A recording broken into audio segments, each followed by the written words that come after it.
Get in there, my son. Manchester United 2, Liverpool 1. We've finally won at Anfield. Fucking come on. It's been a long time coming for Manchester United. And I didn't think today was going to be the day that Manchester United ended that hoodoo of winning at Anfield. We did get a 2-2 draw there last season. But this time around, Manchester United have won. Wasn't too convinced with the starting lineup, to be honest, for Manchester United. I thought certainly leaving out Benjamin Sesko was a bit of a gamble for Manchester United, considering that I think he started to improve in the team for Manchester United, and I don't think that Cunha has done a great deal so far for Manchester United. I wasn't surprised to see Mason Mount start, but he started. But starting him in a more forward position with no Benjamin Sesko, I was a bit concerned. But Manchester United started off, come out firing, got that early goal. Ahmad slipping in Burmo through. A player that I did want Manchester United to sign in the summer. I was pretty happy when we signed him, Burmo. And he's got another goal for Manchester United. Did get one, I think, in the international break. We know he can score goals. And he's got another one, slipped it through the goalkeeper. And I was pretty happy then.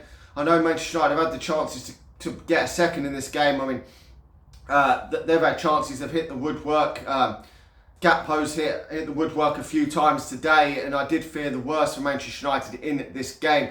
I know in goal we've got Lamens now, that I think has made a massive difference to this Manchester United team.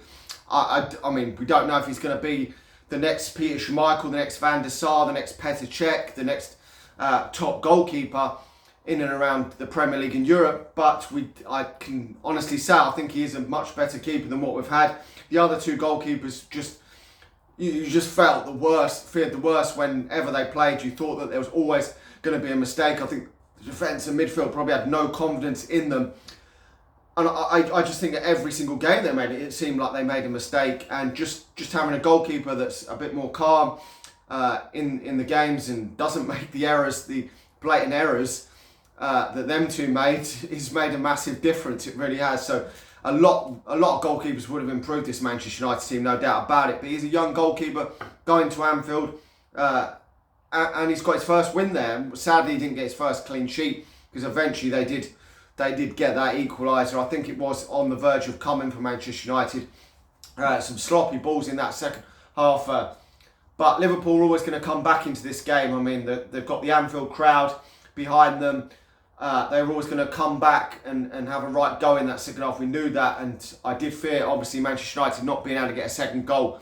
But away at Anfield, thinking that you've got to get a second goal is crazy, to be honest, because it is such a hard place to go and win games of football. Even though Liverpool have been in some poor form recently, it's massive to go to Anfield and get a result. We've struggled to even get draws at Anfield in previous years, so to come away with victory. I mean, when that equaliser went in, I was worried in case Manchester United collapsed.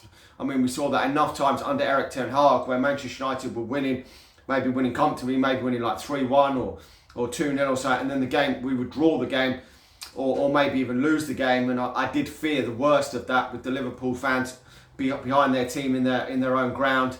But Manchester United somehow got the winner. Bruno Fernandes putting the ball in, and Maguire scoring in the 84th minute when he scored. And all that injury time there was, fucking hell, I thought the game was never going to end. I thought, fucking hell, Gakpo missed a sitter late on as well, didn't he? So that was heart was in my mouth when that got missed, really did. But pleased for Manchester United getting this win under their belt, to get that monkey off Ruben Amorim's back. Whether this changes a lot, I don't know. We've won big games in the past under Erik ten Hag. I mean, we won the FA Cup final.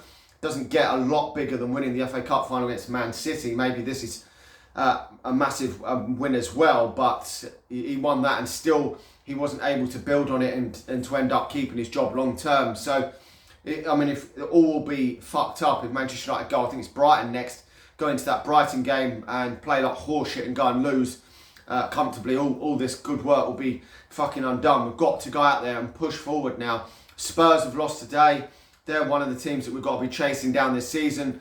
But things are a little bit different now that Manchester United have won these last two games against Sunderland and Liverpool. If we'd lost both or one of them, it would have looked a bit different. But we have gradually moved up the table a little bit, and it had to start winning games of football. I mean, in isolation, if you take out that Grimsby game, people will probably think the Premier League hasn't been terrible this season, but the Grimsby game was in there as well, and that still comes back to haunt me that we've had such a bad game like that, and the Brentford game is obviously bad as well. But if Manchester United can keep fighting and putting in some performances a bit more like we're putting the last 2 games, then maybe we can steer in the right direction to get in Europe. I mean, I really did think, and I thought this, that he's a dead man walking, and he's got to go on a run now and pick up a lot of points. If he loses only 1 out the next 3 or 4 games and gets 2 or 3 wins, then it will push Manchester United up the table, and it will keep the Wolves from the door. Certainly, it will give him a breathing space to at least Christmas to keep his job, and hopefully he can turn it around. I mean, I've been blatantly admitting that I wanted him to be sacked, but I would prefer if this geezer could turn it around somehow. I don't want us to have to keep changing managers, but it's just been so shocking, the results under him. To get to this stage where we've only just won 2 in a row is baffling to me how we've got this far, and it happened to be against arch nemesis Liverpool. But really pleased tonight that we've got the job done today, got the victory over Liverpool. We're only actually, I think, a couple of fucking points behind Liverpool, which is fucking crazy to think of, when Liverpool were title favourites about 3 weeks ago, and people were expecting us to fucking finish about 16th or some shit. But it is football, it's what it is. Anyway, smash a like on the video, subscribe to the channel if you're new, and I'll talk to you all again soon. See ya.